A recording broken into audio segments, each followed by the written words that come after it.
I'll be honest, when I first saw the reveal of Marvel's Guardians of the Galaxy, I was a little skeptical, not of the tone, nor the story or the art design, but of the simple looking combat that threatened to underwhelm. But after spending roughly an hour and a half hands-on with it, I couldn't be happier to have been proven wrong. Guardians combat is highly enjoyable, and a lot more complex than I first gave it credit for, and at the end of my short time with it, I found myself just wanting to play more.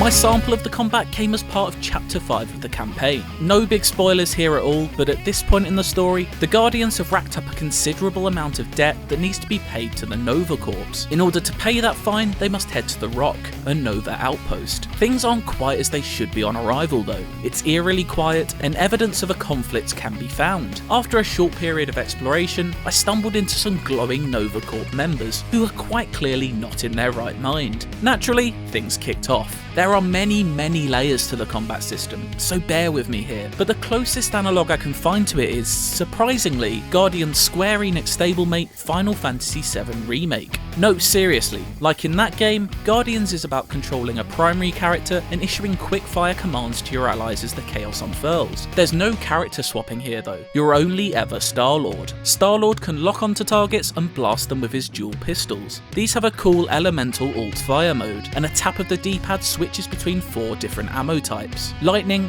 ice, wind and fire. I only had the ice option available during my session, but I found it to be particularly effective, especially when I was inundated with enemies and needed to slow them down. There's no ammo to pick up for these pistols. Instead, they operate on an overheat system that requires a well-timed trigger pull to reload efficiently, a la Gears of War's active reload, and that's an all-timer mechanic that I frankly can't blame any shooter for borrowing. Ranged combat can be paired with fast melee attacks to quickly build up enemy stagger bars, which when full allows you to activate team takedown attacks to deal heavy damage.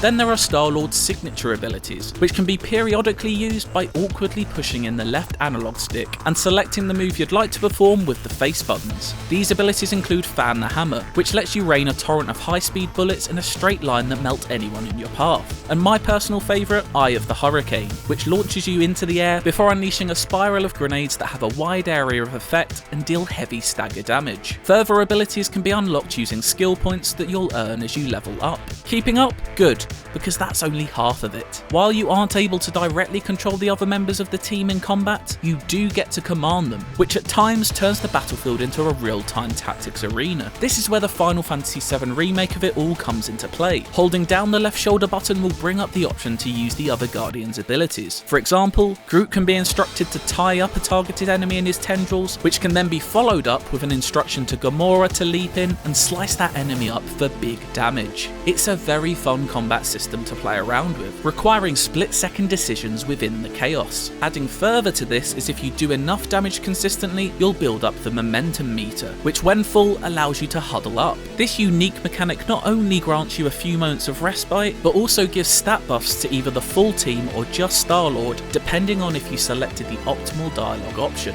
Undoubtedly my favourite part of this though is when the action resumes and a random 80s hit from Star-Lord's playlist soundtracks the fight. And sure, we're not gonna take it by Twisted Sister just makes sense for an occasion like this, but there's something even more contrapuntially delightful about listening to Hot Chocolate's Everyone's a Winner while Rocket fires explosives into a poor soul's face. It's a complex combat system to wrap your head around, but the more time I spent with it, the more comfortable I became and the more fun I had with it. With multiple unlockable abilities for each character, there's a wealth of different combinations to try out and find out what works best for each situation. You'll have to think about that too. It's challenging at times, and these aren't encounters you can simply button bash your way through. When all the systems come together, it can feel a bit like trying to juggle several lit fireworks, which could result in a beautiful, explosive display of firepower, or just as equally blow up in your face if you aren't paying attention. The team throws out witty one-liners during combat, but also has great moments of interaction during cutscenes and exploration. From this small slice, Guardian seems very well written and crucially, funny.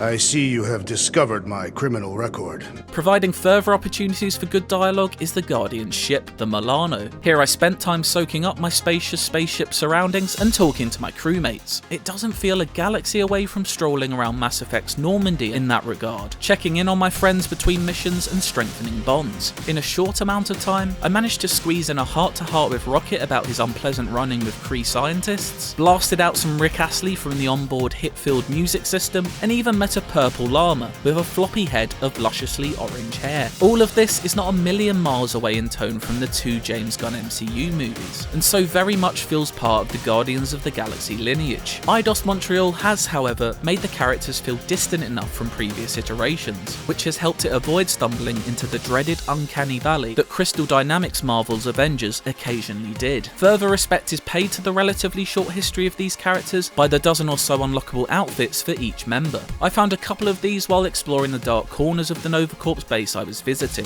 and they can also be rewards for solving puzzles that act as a break from the high-octane action. While not overly complex, these challenges varied from using my ice ammunition to freeze a rotating gear in place, to turning digital connectors Watchdog style to power up a grid. It looks like Guardians will try to switch things up on occasion, and not rely too heavily on its admittedly fun combat. Ultimately, I came away far more excited to play Guardians of the Galaxy than I had been prior to my time with it. There's a surprising amount of depth on offer in both regards to combat and characterization, with plenty of unlockables and player choice available throughout its systems. All of this while also blaring out Take On Me, The Final Countdown or Hanging Tough? Sign me up.